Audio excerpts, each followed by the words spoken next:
Hello AP Stat students, Mr. Hazelhorst here with your Chapter 7 Section 1 video. Today we're going to be looking at the concept of random variables and introducing that to you today. Should be a pretty simple concept and one that I think you're going to pick up on very quickly and easily. So let's get right to a definition.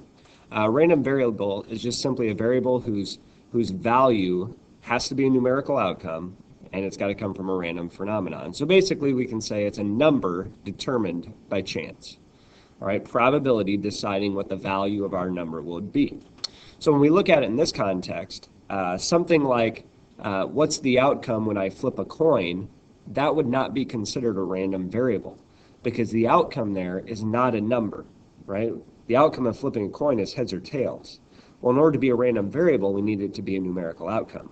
So instead of looking at the outcomes of flipping a coin, we could do something along the lines of how many heads would I obtain if I flipped a coin a certain number of times, right? When I turn it to how many, that makes it a number, and probability is still determining what that would be with each flip of the coin, all right? So again, we need to deal with a number that's determined by chance. And there's two types of random variables that we will deal with in this class.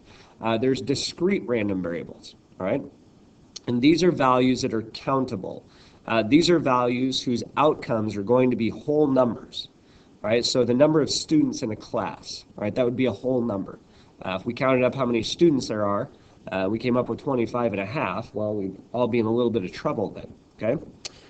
Might be something like how many heads do we obtain when we flip a coin? That's going to be a whole number. So again, discrete needs to be countable, going to be a whole number. The second type is what we refer to as continuous. And these values cover an interval, and they generally come from a measurement as opposed to a count. So the average weight of a student in class, right? The average weight we could round to a whole number, but more likely than not, it's not a whole number. It's some decimal value. There's fractions involved, right? And so that's a big difference between discrete and continuous, okay? The other reason why we call it continuous, when we think about something that's a measurement, is it can continually be broken into smaller and smaller parts, which makes it impossible to list out every possible outcome, right? If we wanted to say the average weight of a student in an AP Stats class, well, it's probably going to range somewhere between 100 and let's say 300 pounds, right? Well, that's a humongous range if we just look at the whole numbers, right? But then if we break it down even further, well, how do we want to measure that? Do we want to measure that to the 10th of a pound, to the 100th of a pound, to a 1,000th of a pound? Do we want to include ounces? That can go on forever, all right? So that's the idea of measuring it over an interval as opposed to just counting it, all right? So with that spoken of, what we want to look at today then with regards to random variables are what are known as probability distributions. And this is just simply looking at a situation, determining every possible outcome along with the probabilities of those outcomes. All right, now obviously we have two different types of random variables, discrete and continuous, so each of their probability distributions will look different. So if I'm dealing with a discrete probability, that probability distribution will just take on the form of a table. And what we see here is we have, this is representing just the outcome of a roll of a die. Right, if I roll a single die, we're going to get the numbers 1 through 6. One of those values is going to pop up. Each occurs with the same probability, assuming the die is fair, of 1/6. So we add up those probabilities, and we know that this is a probability distribution. The sum of the probabilities is 1, and so we're good to go there. All right. On the continuous side of things, we won't use a table, but we'll go back to Chapter 2, and we'll deal with density curves. Now, hopefully you recognize this shape. We know the most famous density curve is a standard normal distribution, and that's what we're seeing here. All right? And a density curve can also be used to represent a probability distribution. It will do so in those continuous settings. Again, if we're looking at an interval, we can draw that interval on a normal distribution and find the area within that normal distribution. And that would be our probability there, right? We know this is still a probability distribution. If you think back to Chapter 2, what did we say the total area underneath the curve was?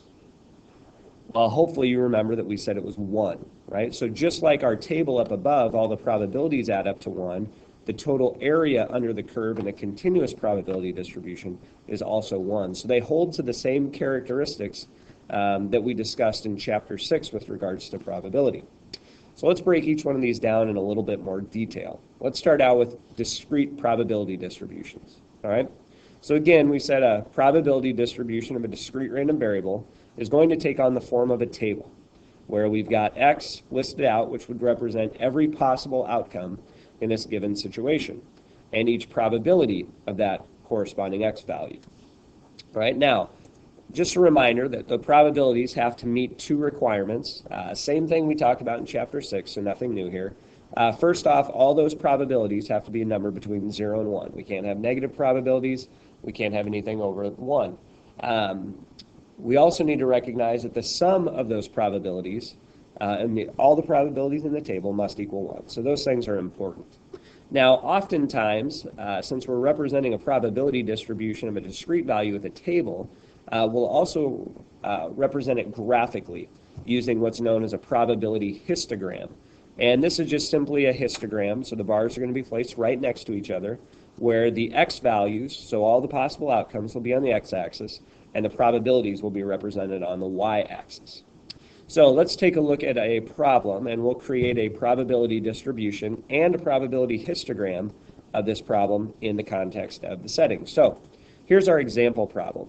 All right, it says, what is the probability distribution for the number of heads obtained when flipping a coin 3 times? All right, so the first thing we need to do is figure out how many coins we could come up, or how many heads we could come up with, right?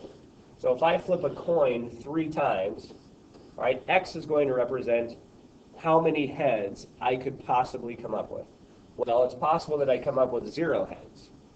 It's possible that only one of the coins results in a head, 2 or 3. All right, so those would be all of our possible outcomes. Now we need to figure out the probabilities of each of those occurring. Now we can go back to some of the things we learned about in Chapter 6 to help us fill in these probabilities. All right, and the easiest way to figure out this probability would just be to use a simple tree diagram. All right, so we're going to flip a coin 3 times. So here's the first flip. I'm either getting a heads or a tails. All right, second flip, heads or tails.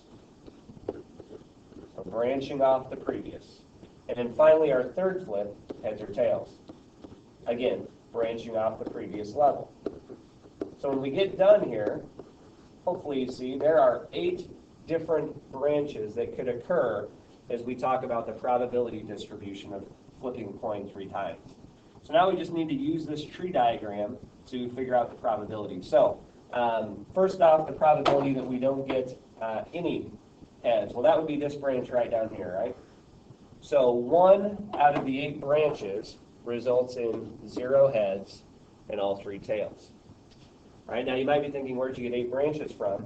Well, if I look at the bottom, 1, 2, 3, 4, 5, 6, 7, 8. There's 8 distinct branches.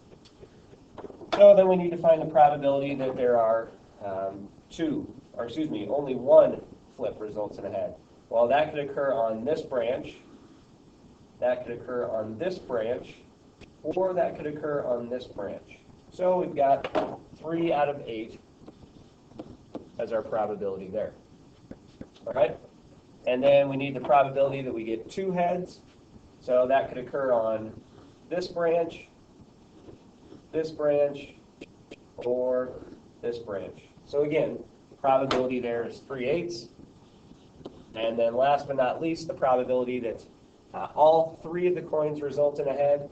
Well, there's 1 branch left, so that probability would be 1/8. Notice all of our probabilities are between 0 and 1, and if we add them up, they equal 1. All right, so legitimate probability distribution there. The last thing we want to do, let's go ahead and create a probability histogram to go along with this. So just a simple bar graph. Again, we're going to represent the x value, which would be the number of heads on the x-axis, right, which could be 0, 1, 2, or 3. And then we'll represent our probabilities on the y-axis. All right, so we've got, let's go 1/8, 2/8, which would be 1/4, or 3/8. That's all we need to represent based on the data we have here. So it's just a matter of drawing bars. So 0 has a probability of 1/8, 1 has a probability of 3/8, 2 has a probability of 3/8, and 3 has a probability of 1/8. So there we've got the probability histogram that would go along with this setting. Again, very easy concept using a lot of the skills that we developed in Chapter 6. All right, so hopefully those discrete probability distributions make some sense to you. So let's talk continuous now. So on a continuous probability distribution, again, remember we're going to work with that idea of a density curve, all right? And if we go back to Chapter 2, all right, this blue bullet point here says the probability of any event is the area under the curve. And that's what we dealt with in Chapter 2. So this really isn't a new concept. This is just a review of something that we've already dealt with when we're working with density curve. So let's remember a few things from Chapter 2. So again, first off, the total area under the curve is 1. That's important to remember. The median is the equal areas point, meaning it puts 50% of the data on each side of it. And the mean is the balance point. It will be pulled in the direction of the skew. And then finally, remember the normal distribution is a density curve. So using your gold packet in the charts for normal distribution or the normal CDF command on your calculator will allow you to calculate probabilities using a normal distribution. All right? So let's take a look at an example of one of those problems. We're going to go back to Chapter 2, and we'll work our way through this one just like we did back then. All right? So here's an example of working with a density curve.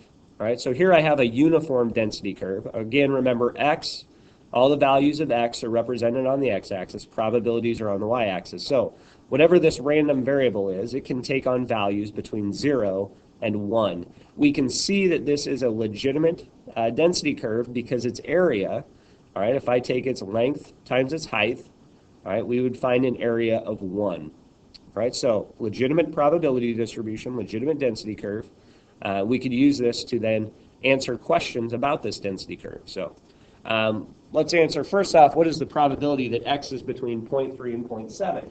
Well, again, remember that this will be represented by an area under that curve, right? So x being 0.3, well, 0.3 would be about right here, right? 0.7, let's say that's about right here.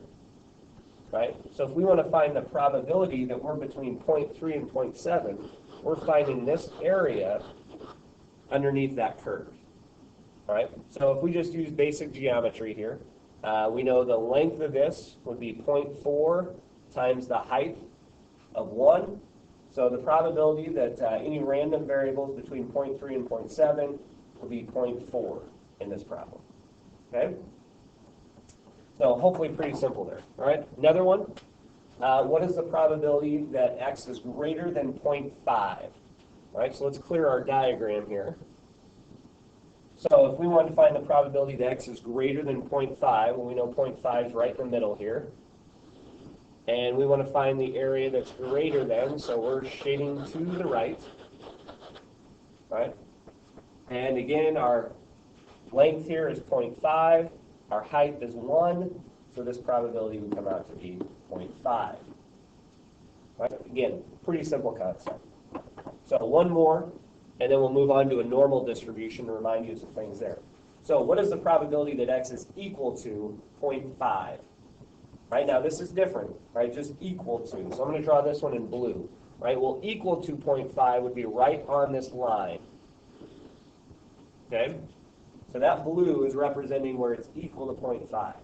Now remember, we're representing areas with, we're representing probabilities with an area. What's the area of a line? Think back to your geometry days. Well, hopefully what you're remembering is you never found the area of a line. All right, so what's important to understand in a density curve is that in a continuous probability distribution or a density curve, which we're dealing with, right, the individual outcome has a probability of 0.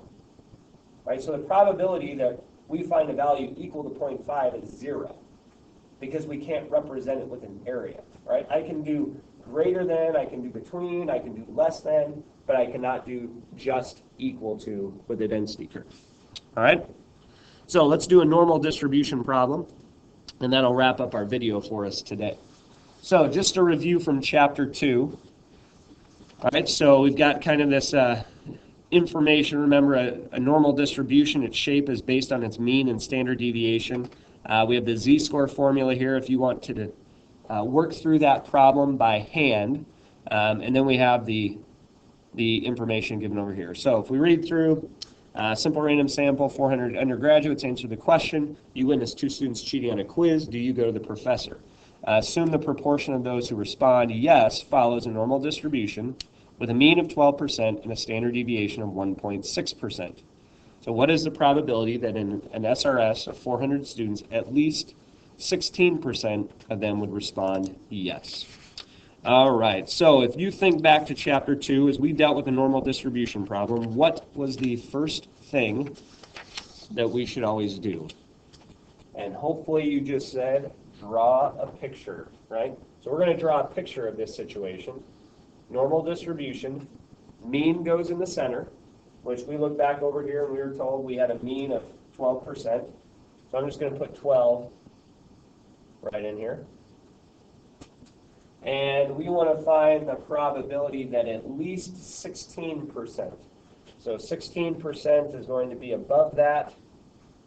And if we want at least 16%, that means we're going to be shaded above. So we're trying to find in this area right here. Okay? Well, we kind of have 2 options at this point. We can go by hand or we can do it on the graphing calculator. So I'm going to review both of those here real quick, and shouldn't take us very long. So let's start out by hand. So if I'm going to do this problem by hand, the first thing I need is my z-score. So the formula is given here, so I'm just going to plug in numbers. So my x value is 16. My mean is 12. I'm going to divide that by the standard deviation, which was given to us in the problem, of 1.6. So when we do our math work here, we end up with a z-score of 2.5. All right? So at this point, I need to go to my gold packet, page 5, and I'm going to look up the z-score of 2.50, which gives me an area of 0.9938. Right now, what we need to remember from our gold packet is our gold packet represents area to the left. Right? Well, I don't want area to the left. I want area to the right. So in this problem, I need to subtract that value from 1. So I end up with an area of 0.0062. So that would be our probability here. All right, again, just finding the area under the curve. If I wanted to do this on my graphing calculator, I would use the normal CDF. So I'd set up the command normal CDF. My lower value, all right, lower limit would be 16. Upper limit would be infinity, so 1e99. Mean is 12. Standard deviation is 1.6. I hit enter, and I get the exact same probability. Okay? So again, whichever method you're more comfortable using in finding probabilities in normal distribution is completely fine with me. Either gold packet or calculator, that choice is yours. All right, well, that brings us to the end of random variables. So I just want to remind you again, complete the form below. If there's anything that you had questions or issues about, please make a note of that. And I hope you all have a fantastic day. We'll see you soon.